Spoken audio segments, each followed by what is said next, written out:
Welcome back to the Circular Economy Excellence podcast. I'm Henrik Hvid Jensen, and today we reach the final chapter of my book, chapter 18. Here we bring all the insights together and focus on what it takes to thrive in the circular economy.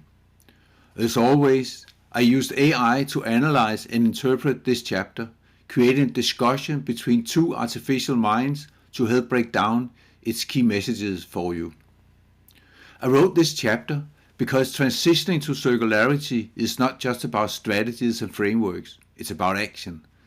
This chapter is your playbook for success, guiding manufacturers through winning in the circular economy with the 10-step circular advantage guides, navigating the challenges of adapting circularity in a competitive world, and also envisioning what a successful manufacturer looks like in 2030. As we look ahead, the question is no longer if businesses should adopt circularity, but how they will execute it successfully. This final chapter is designed to equip you with the mindset, strategies, and tools needed to lead in the circular economy. So let's jump into the conversation and explore the final step towards thriving together in a circular, digital, and clean future.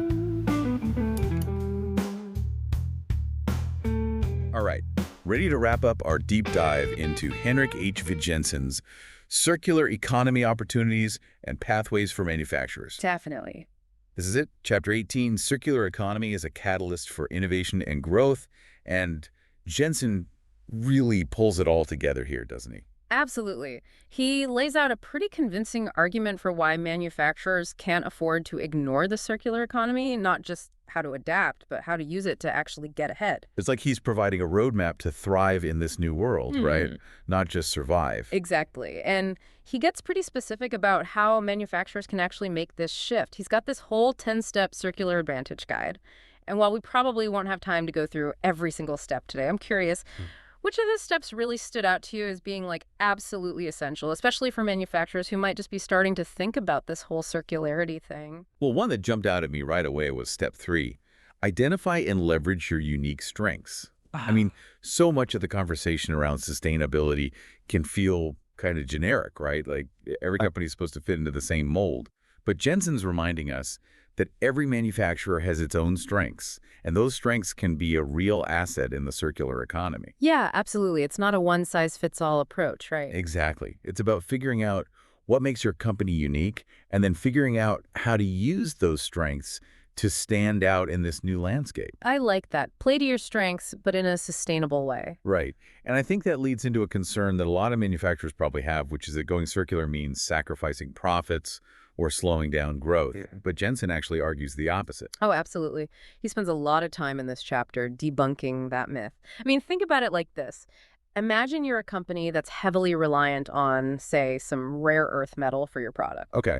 As that resource becomes scarcer, your costs go up, your ability to grow gets constrained. Right. Makes sense. But now imagine that same company figures out how to recover and reuse that metal from its existing products. Ah, so you're closing the loop. Exactly. Suddenly, they're less reliant on those finite resources, their costs become more predictable, and new opportunities for growth emerge. It's like turning a potential weakness into a strength. I love that. It's not about doing less, it's about doing things differently. And Jensen's not just talking about tweaks here and there, he's talking about a fundamental shift in how manufacturers think about their business models, right? Totally. He really emphasizes this idea of moving away from simply selling products and towards providing ongoing services. So instead of selling a washing machine, a company might offer a laundry service that includes maintenance, repairs, and even the eventual recycling of the machine. Exactly. It's about creating a closed-loop system where the manufacturer maintains ownership and responsibility for the product throughout its entire life cycle. Which, let's be real, that's a pretty radical shift from how most manufacturers operate today. But Jensen really seems convinced that this is the future of manufacturing. He is. And one of the reasons why is because the way we've been doing things, that whole take, make, dispose model that the Industrial Revolution kind of ushered in, well, it's got us to a point where our planet's feeling the strain.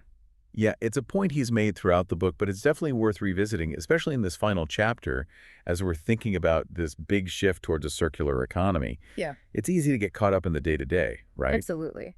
And Jensen's really stressing the urgency of this transition. I mean, we've hit a point where decoupling economic growth from resource depletion and environmental damage isn't optional anymore. It's essential. And he sees the circular economy as a way to do that. It's not just about being less bad for the environment, it's about actively building a better future. And he's not just talking about some far-off future, right? Sure. He's saying the time to act is now. Oh, he's very clear about that. He points out that companies are already doing this, already reaping the benefits. The ones who get on board now will be the ones who are best positioned to lead the way in the future. It's almost like a competitive advantage to get ahead of the curve. Kind of like early adopters of any new technology, they tend to be the ones who shape the market. Exactly. And speaking of challenges, I'm sure there are a lot of manufacturers out there listening and thinking, okay, all of this sounds great in theory, but how do I actually make this work in practice? Yeah, the rubber meets the road, right? Yeah. What are some of the big hurdles that Jensen highlights? Well, one of the biggest ones, and I think it's often overlooked, is the need for a cultural shift within manufacturing companies. We've been operating under this linear model for so long. Take, make, dispose, that changing to a circular mindset is a huge undertaking. It's almost like reprogramming the DNA of the company, right? Exactly. It requires strong leadership, commitment to change management, and it definitely means investing in training and education so everyone understands these new principles. And it's not just about internal changes, right? Manufacturers also need to get their suppliers, their customers, even their competitors on board. Totally. Building a truly circular ecosystem requires a whole new level of transparency and collaboration. Which brings us to another challenge Jensen points out: managing a circular value chain. It's not enough to just design for circularity. You need to know where your materials are coming from, how they're being used, and what happens to them at the end of their life. Which is a lot easier said than done, especially with the complexity of global supply chains these days. I mean, how do you track materials that might be traveling across continents? Right. It gets even more complex when you're trying to recover materials from products that have reached the end of their life. But Jensen argues that technology can actually be a huge help here. So this is where digital innovation comes in. He talks quite a bit about that. He does. Things like smart manufacturing, data analytics, the Internet of Things. He sees all of these as key tools for making the circular transition smoother and more efficient. Can you give me a concrete example? How would a manufacturer actually use those tools to make their operations more circular? Sure. Let's imagine a company that makes washing machines. By embedding sensors in their machines, they can track how they're being used in real time. So they know how often it's running, what settings are being used, that kind of thing. Exactly. And that data can be used to optimize maintenance schedules, anticipate potential problems, even offer upgrades or repairs before the machine breaks down. Wow, so you're extending the life of the product. Exactly. And it also helps the manufacturer recover valuable components and materials at the end of the product's life. It's like a continuous feedback loop that allows you to manage the product through its entire lifespan, not just when it's sitting on a store shelf. Precisely. And that's really the power of digitalization in a circular economy. It gives manufacturers a level of insight and control that they've never had before. So there are definitely challenges, but it sounds like there are also some pretty amazing opportunities here for manufacturers who are willing to embrace this shift. But I'm guessing there's one more big hurdle, right? The financial piece of the puzzle. Oh, absolutely. And Jensen doesn't shy away from that. He acknowledges that making the shift to a circular economy requires investment, new technologies, new processes, new infrastructure. All of that costs money. So how does he suggest manufacturers address that challenge? Well, he really emphasizes that it's not just about cost, it's about investment. And that investment can lead to some pretty significant returns down the line. Reduced material use, less waste disposal, new revenue streams from these innovative circular business models. And there are more and more investors who are looking to support companies that are making this shift. So it's about making the business case for circularity, showing that it's not just good for the planet, it's good for the bottom line as well. Exactly. And Jensen provides a lot of examples of companies that have done just that, companies that are already reaping the financial rewards of their commitment to circularity. He argues that in the long run, the companies that cling to the old linear model are actually the ones that are taking the bigger risk. Because as consumers become more environmentally conscious and regulations tighten, that old way of doing things is just going to become too costly and too risky. It's like that old saying, adapt or die. But in this case, it's not just about survival, it's about thriving. I love that. And it's clear that Jensen believes that the companies that embrace circularity will be the ones that not only survive, but actually redefine what it means to be a successful manufacturer in the 21st century.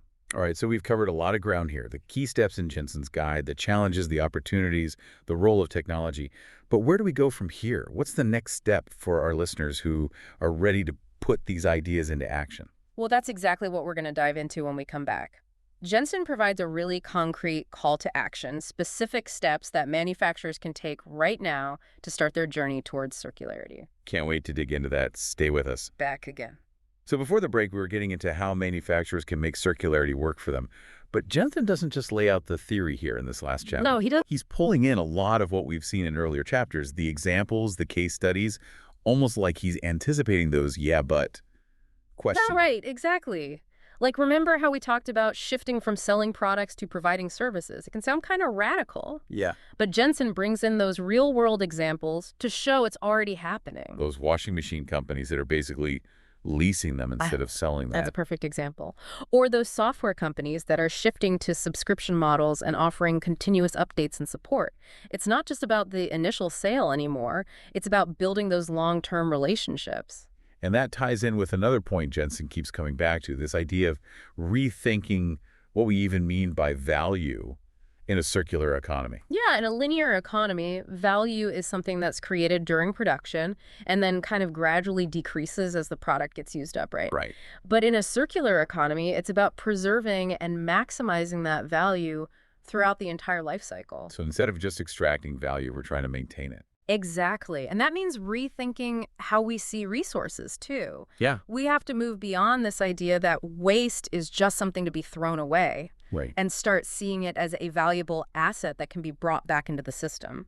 So it's almost like we're flipping the script on what we consider valuable. What was once waste becomes a source of new value creation. Precisely. And Jensen gives all sorts of examples of this. Companies that are using recycled plastic to create new products, companies that are extracting valuable metals from electronic waste. There are so many possibilities once you start thinking circularly. It's pretty amazing when you think about the potential there. And it seems like that shift in thinking, that circular mindset, it goes hand in hand with a greater emphasis on social and environmental responsibility, too. Absolutely. In a circular economy, sustainability can't just be an afterthought. It has to be baked into every decision. Jensen really emphasizes that manufacturers have a responsibility to consider the environmental and social impact of everything they do, from the materials they source to the way they design and manufacture their products, all the way to the end of life. Which, let's be honest, that can sound pretty overwhelming. Where do you even begin to tackle something that big? It is a challenge, but Jensen offers some guidance. He talks about the importance of setting clear sustainability goals, measuring your progress, being transparent about your efforts. So it's not enough to just do good. You have to be able to show that you're doing good and be accountable for it. Exactly. And it's also about recognizing that sustainability can be a source of competitive advantage.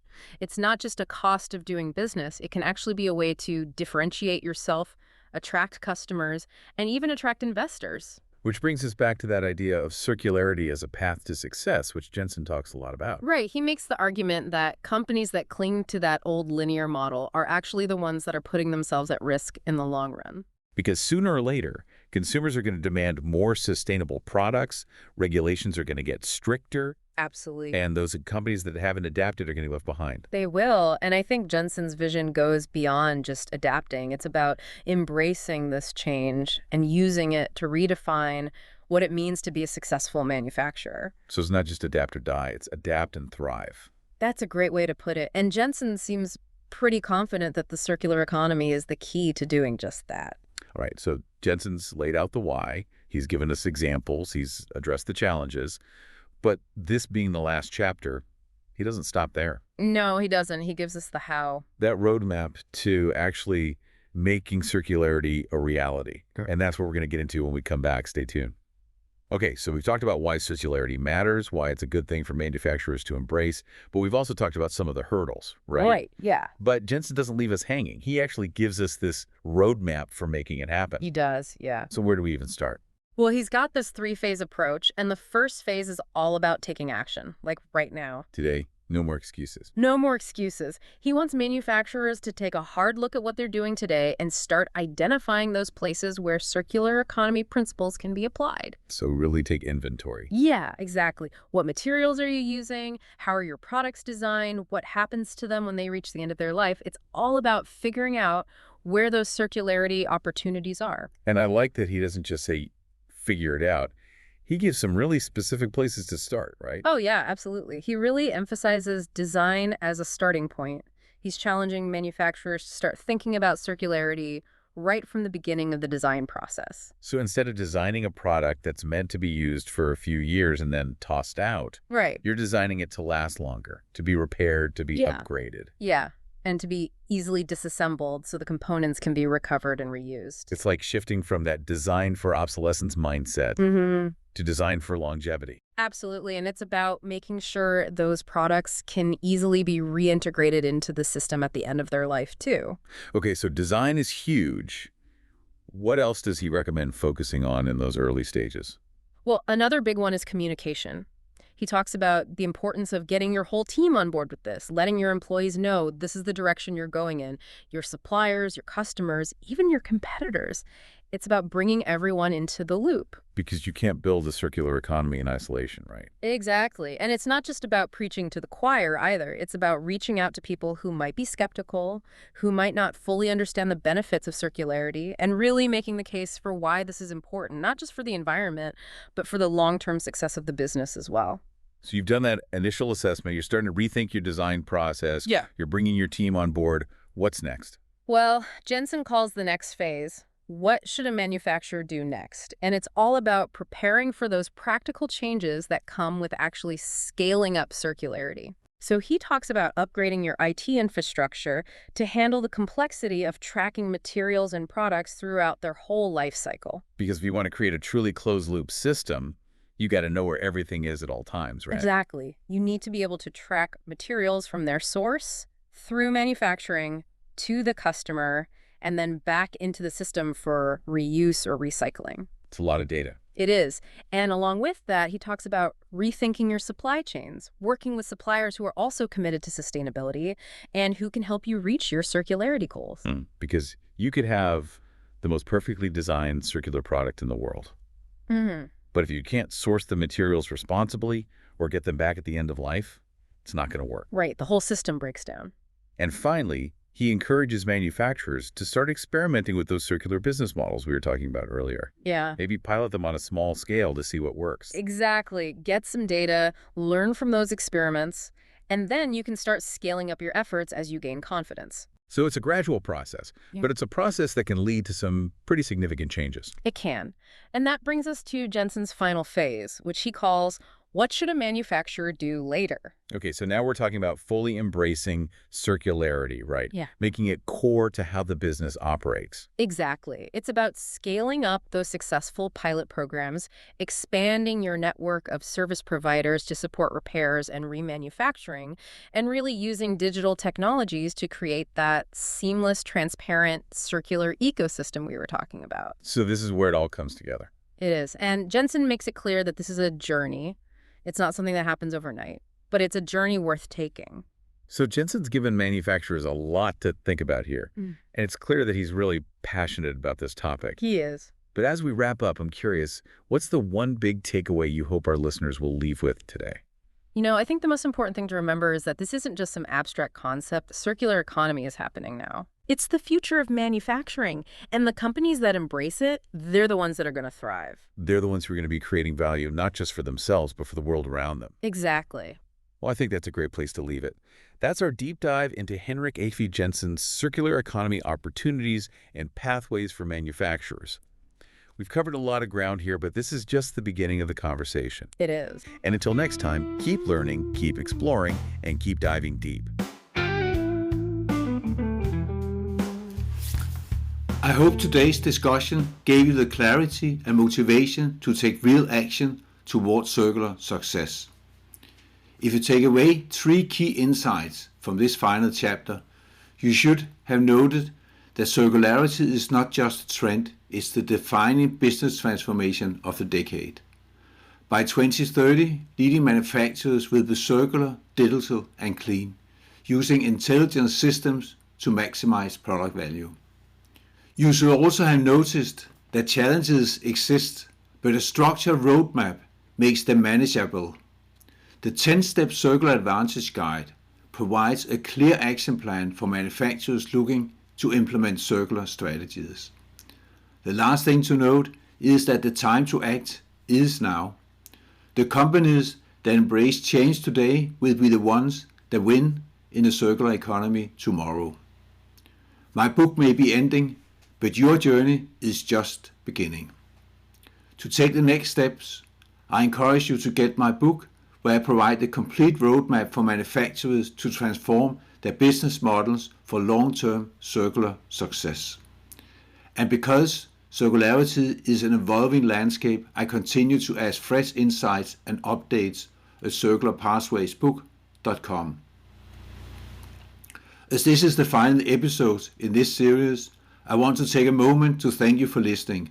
It has been a pleasure guiding you through the key transformations shaping the future of manufacturing. To close, I'll let the music play in its full length. I hope you enjoyed. Until next time, turn challenges into opportunities and take bold steps toward becoming a competitive leader in a circular, digital and clean economy.